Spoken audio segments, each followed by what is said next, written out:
What is going on, everyone? Chris with Journos, Comics, and Pop Culture.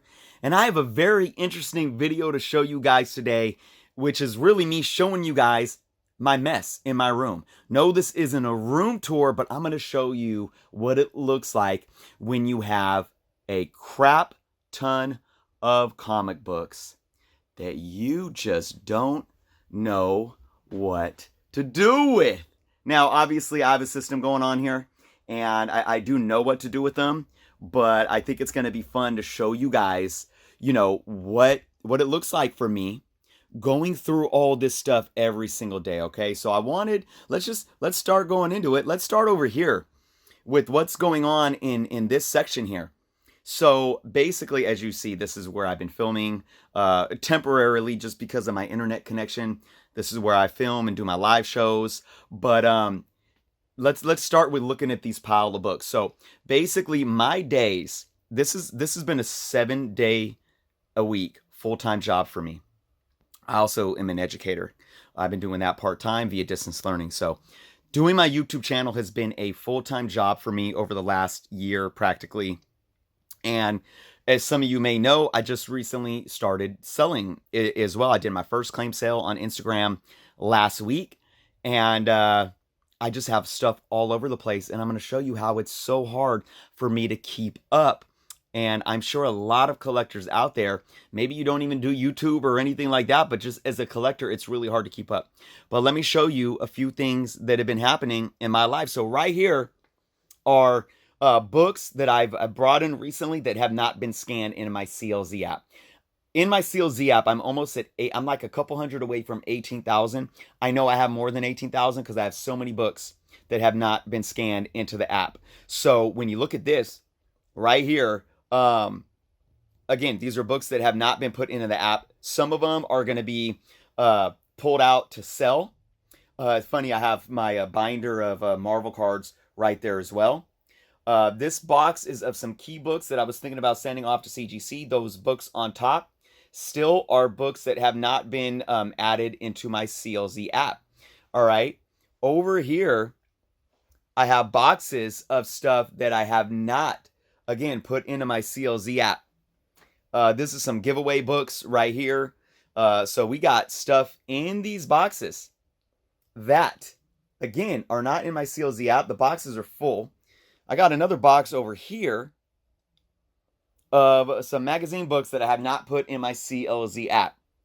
All right, but it really gets crazy, and I want you guys to we're gonna come over this way, and we're gonna look at what's going on here in the main area, because you can see right down here, I got boxes upon boxes just laying here. Some of these are key books.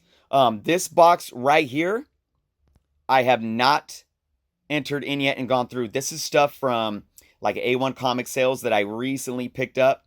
So those are still sitting there in the box, right? Let's look up here.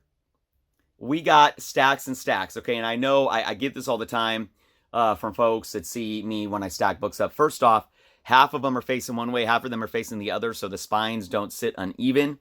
But let me show you guys what I do with everything that's up here. These books right here, boom, are books that I brought in that have not been entered into my CLZ app yet. So this is what happens. It's like a assembly line, kind of. I got books right here that haven't been entered into my CLZ app. Once I enter them, oh, look, I got more Marvel cards sitting up here. Once I enter them into my CLZ app, I put them over here. So what this pile is right here, these are books that have been entered into the CLZ app, but that need to be most likely re-bagged and boarded. All right. Then I might pull some out of the bag. So I got like these right here that are pulled out of the bags. They're waiting to be re-bagged and boarded. Look at what's going on back here. Once I pull them out of the bags, if they need to be pressed, I put them in a pile right here. These are all books that need to go to the pressing station. All right, this is more part of really this pile right here because they're books that just have been scanned in the app but need to be rebagged and boarded. Once they're rebagged and boarded, they go into this pile right here. So these are all nicely bagged and boarded. You can see, oh, and this is another one right here. I got some tape here. These two piles right here, they're ready. What this is they're ready to be filed away. These are ready to be filed away in boxes. I just haven't got to them yet. All right. Now, over here, I have books that are for sale. So that's what this pile is. And this is basically my station. These, I'll explain what these are for a moment. But my station books to sale is I bring them over here. Once they've been pressed and cleaned, I bring them over here. And then I'll take them out of the bag. I'll set them right over here. That's where I take my pictures. And then I'll put them in a fresh bag and board. I'll grade them. I'll notate the grade on the back of the book. And then they're waiting to go into a claim sale, right? But right now, what I have going on over here is books that are coming out of the press for stuff to send off to CGC. So these books right here are books that have been pressed already. These just came out of the press, and I'm probably going to send them back in because I'm not fully happy. I'm doing all that I can to get a 9.8 out of one of these. And I want to be as confident as I possibly can. Again, you guys will probably see I have bags and boards all over the place. Bags and boards there. We got bags and boards over here. This is shipping supplies, boxes and stuff to ship out. But look at over here, guys. These are all, so these books right here are books that have went through the process that you did, the assembly line that you just saw, but now are sitting waiting to be put in boxes. So what these boxes right here are, mostly anyways, are Marvel books 2012 to current.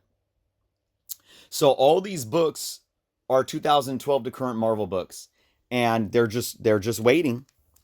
They're just waiting to go into the boxes. Over here, I have more comics to be sold.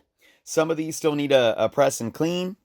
Actually, yeah, I have not pressed and cleaned. Some of them won't need one, but so these are books that are going to be put up in a claim sale at some point in time.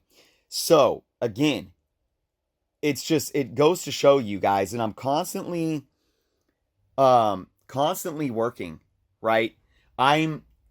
It's tough for me to be out in this room. I already spent a lot of time trying to figure out content to make, right? For you guys. It's a process. A lot of that work comes from me being on my computer. I do a lot of research on the computer. I do a lot of, getting all the graphics together for certain videos on my computer.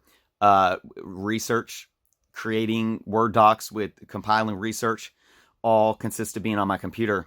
And it's been really hard for me to get out into this room and just keep up on organizing my own personal collection. And I'm sure that's tough for a lot of us collectors that work any type of job. When you're working 9 to 5 or 5 days a week or 6 days a week plus, it's hard for us to manage our time in terms of organizing our collection. So what does that mean, though? What does that mean? Does that mean, do I have too many books? Do I stop buying? Because obviously what you guys are seeing here with all these that haven't gone in, and of course with a whole box right here that came from an A1 sale that I haven't even inputted or went through yet. What does that mean? Am I buying too many comics? My answer to that is no, right? First off, my answer to that would be, well, how's my budget? How's my budget going? If I am burdening my budget, that's the main thing for me, and that's what I tell everyone else. Handle your responsibilities. If it's too much for your budget, that's where you need to put your limit down, right? For me, not having the time doesn't mean I should stop buying them, especially if I'm taking advantage of a sale or if I'm taking advantage of a market that's constantly seeing increases in value of certain books, right? So for me, I'm going to, if the money is there and the budget is there, I'm going to go and get these books, right? So that's I'm answering my own question, right? I'm answering my own question by saying, I am not going to hold back on books just because I'm backed up on organizing. Basically, if you look at like a business that has inventory, if you have too much inventory and you can't organize your inventory, then you don't want to keep buying inventory and be backlogged, right? This is completely different. First off, the most of this it's a personal collection. It's not something that you need to move through. And again, it's not good, even if I am buying to sell, which, some of these books are to sell. and I haven't even gone through all of them yet. But this isn't a product that has a shelf life, right? So I'm okay if I come up on deals to buy in terms of books that I know I'm going to be selling. I'm going to be looking out for that, regardless of how overwhelmed and unorganized I am. So is it overbearing sometimes? Is it overwhelming? Absolutely. Absolutely 100%. But I would rather be overwhelmed by something like this where I have too much of it than miss out on books and not be able to get deals that I'm able to get, not be able to take advantage of sales or what's going on in the market right now. I would rather be overwhelmed by the burden of having too much than having too little. Again, and that's either for my collection or just to sell. So that is basically my advice for myself, right? But also for anybody that might feel like they're in a similar situation with being completely or feeling completely unorganized. It's like, how much more of a hoarder can I get? And it's a mess. I get it. It's an absolute mess. So that's my video for today, everyone.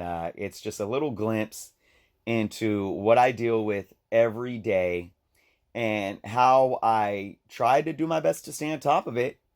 And basically, my perspective of how I'm looking at it. I stay motivated, guys. I love this hobby. I love doing what I'm doing. I love being in a position to do this as a full-time job. And if it means, I would rather be backed up with all this mess doing my YouTube job as a full-time job than doing a 9-to-5 job that I absolutely hate, right? So that's kind of my advice for myself, and I hope that kind of paints a picture for other folks that might be in the same situation. So with that being said, everyone, thank you so much for watching. Let me know what you guys think of my perspective. Let me know if you guys find yourself in similar situations, if your comic rooms look anything like mine does right now. So I promise it's my goal to get all this, to get caught up, because in summertime is when I do my full-on room tours. And last year I did a room tour with some really big changes. Probably won't have huge changes this year, but some pretty good ones. And of course, many, many more books. But I can't wait to do my yearly summer room tour for you all. And yeah, I got to have this place spick and span and up to date. So thank you all for watching. If you aren't subscribed to the channel, please take some time to do so. And of course, check out all the awesome links below, including how you could support the channel by becoming a Patreon member for only $3.99 a month to get awesome perks. But for only $1.99 a month, you can also sign up as a YouTube member as well by hitting that join button below. Again, you get awesome perks there as well. And of course, all of the other affiliate links below. Thank you all for watching. Leave your comments below. Be well, and until next time.